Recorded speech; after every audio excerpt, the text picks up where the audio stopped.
नाज़रीन, क्या आप जानते हैं कि आप जो कुछ खा रहे हैं ये चिकन नहीं बल्कि केमिकल बम है। जी हाँ, दोबारा चिकन खाने से पहले आज की ये वीडियो जरूर देख लें, क्योंकि आज के इस वीडियो में मैं आपको जो कुछ बताने वाला हूँ ये सब आपको शायद आज से पहले मालूम ना हो। तो क्या आप जानते हैं कि हर साल 9 बिलियन से ज्यादा मुर्गियां फरोख्त की जाती हैं, जिनमें से 99% फैक्ट्री फॉर्म्ड होती है क्योंकि ये सस्ती होती है। कुछ दिन पहले मुझे एक बड़े मार्ट में जाने का इत्तेफाक हुआ जहाँ मुझे कुछ चीजें खरीदना थी। वहाँ पे होल रोस्टेड चिकन सिर्फ 1500 रुपए का मिल रहा था। मैंने सोचा कि इतना सस्ता कैसे हो सकता है, क्योंकि इस मार्ट ने भी अपना प्रॉफिट कमाना है, डिस्ट्रीब्यूशन वाले को भी अपना प्रॉफिट रखना है। तो सवाल ये पैदा होता है कि इन मुर्गियों को खिलाने और इनको पालने पर कितना खर्चा आता होगा। नाज़रीन, ये बड़ी दिलचस्प बात है कि 1925 में यानी आज से 100 साल पहले एक मुर्गी को बड़ा होने में 125 दिन लगते थे और आजकल सिर्फ ज्यादा से ज्यादा 47 दिन और कम से कम 27 दिन, यानी ये ज्यादा से ज्यादा 1.5 महीने या कम से कम 1 महीने से भी कम अरसे में मुकम्मल तौर पर तैयार हो जाती है। तो क्या आपने कभी सोचा कि ये कैसे मुमकिन है? ये एक ऐसा फार्मिंग सिस्टम है कि जिसमें जानवरों को छोटी और बंद जगहों पर सिर्फ और सिर्फ मैस प्रोडक्शन यानी ज्यादा से ज्यादा गोश्त के लिए रखा जाता है, जैसा कि मुर्गियां और गाय वगैरह। ये फैक्ट्री फार्मिंग की ही एक किस्म है।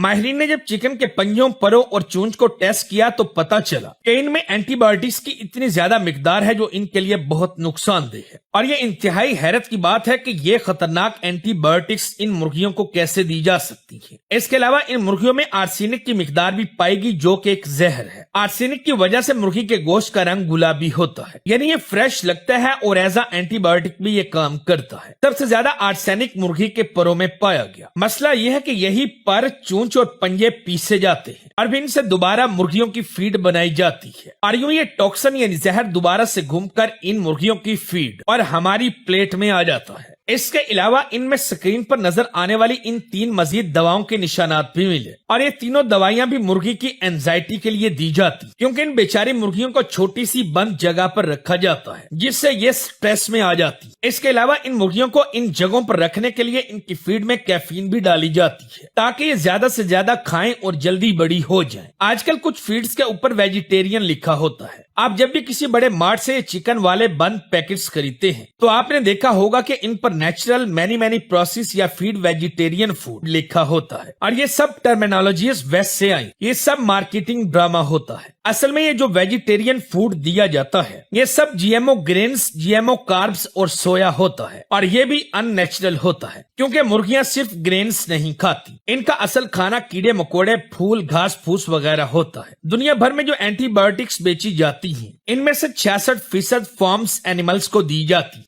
हम फार्मी अंडे और जो चिकन खरीदते हैं इन मुर्गियों को हैवी एंटीबायोटिक्स देकर ओवरडोज करके इनसे हासिल किया जाता है ताकि इनकी ग्रोथ जल्दी हो और इनमें स्टीरॉइड भी शामिल है ताकि इनकी ग्रोथ जल्दी से जल्दी हो और इस गोश्त में स्टीरॉइड की भी मिकदार शामिल होती है। यहाँ पर एक और बात जो आपके लिए इंतहाई हैरानकुन है वो है पोल्ट्री लेटर। आप लोगों को बताता चलूं कि पोल्ट्री लेटर एक ऐसी चीज है जो मुर्गियों का फुजला होता है और ये मुर्गियों का फुजला कैटल फील्ड में इस्तेमाल होता है। आपको जानकर हैरत होगी कि गाय और भैंसों वगैरह को फार्म्स में यही खुराक खिलाई जाती है, यानी मुर्गियों का फुजला। आपको यकीन आए या ना आए, अच्छा लगे या ना लगे, मगर ये सच है। इसके बाद अब आपके पास सिर्फ 2 ऑप्शंस हैं। या तो आप लोग बिल्कुल पहले की तरह फार्मी चिकन खरीदते रहें और अपनी सेहत को खतरे में डालते रहें, या फिर आप थोड़ा सा ज्यादा खर्च करके घरों में पाली जाने वाली खुली मुर्गियों का ऑर्गेनिक गोश्त खरीदना शुरू कर दें। ये देसी मुर्गियां थोड़ी महंगी जरूर होती हैं, मगर आपकी सेहत से ज्यादा कीमती नहीं, और इन मुर्गियों से हासिल होने वाला गोश्त आपकी सेहत के लिए अच्छा है। आप ये मुर्गियां खुद भी घर पर पाल सकते हैं। बाकी आप लोगों की आज की इस वीडियो के बारे में क्या राय है कमेंट करके जरूर बताएं।